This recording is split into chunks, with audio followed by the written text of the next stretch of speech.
Hello mga mi! So finally nga, sa tagal-tagal ng panahon na nakatambak lang to sa aking dito sa baul-baulan. So eto na, finally nagawa na siya. Eto na nga ang vanity mirror ko mga mi, DIY lang siya. Bago nga yan mga mi, lulutuan ko muna siya nitong ulam naming hotdog tsaka nuggets mga mi. Lulutuan ko muna para gana-ganahan siya mga mi. Bago nga mangyari yan mga mi, yan mahaba-haba mo ng mga seremonyas ang mga nangyayari dyan mga mi. Naku, kung hindi ko paiiralan na naman yung toyo ko mga mi, hindi naman matatapos yan. Char. Lagi nga natetengga yung mga plano ko mga mi. Ang dami kong mga plano talaga dito mga mi. Kaya lang ang hirap kumilos mga mi, lalo na kung hindi mo sariling bahay mga mi. Kasi hindi mo masasabi yung panahon mga mi.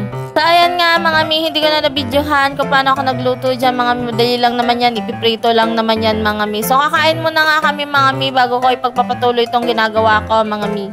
Pagkatapos nga namin kumain dyan mga mi, so ayan pinagpatuloy ko na nga dito ang ginagawa namin. So binakyum ko na muna mga mi kasi may mga konting alikabok kasi mga mi, so hindi siya natatanggal mga mi.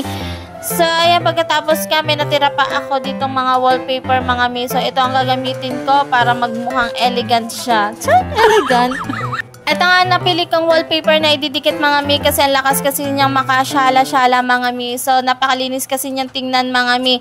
Tingnan niyo naman, nung natapos ko yan, mga mi, talaga naman nagmukhang elegant yung aking mini DIY vanity mirror, mga mi.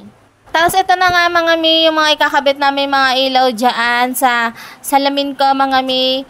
Yan, 10 piraso yan mga mi. Talaga naman nakakatuwa, napakaganda niya mga mi. May mga iba't ibang kulay pa yan. May warm yellow, tsaka warm white, tsaka white and yellow. Yan mga mi, ang mga kulay niya mga mi. Madali lang siyang ikabit mga mi. Lalagyan mo lang siya ng double-sided tape. Tsaka may kasama na talaga siyang tape mga mi. Kaya nakakatuwa nung natapos mga mi. Ayan, nakakatanggal ng pagod mga mi.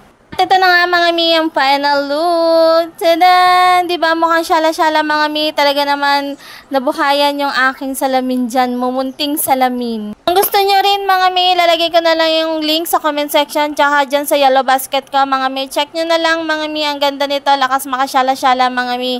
So thank you nga pala sa aking Jusawa. At may premyo ka mamaya. Ciao!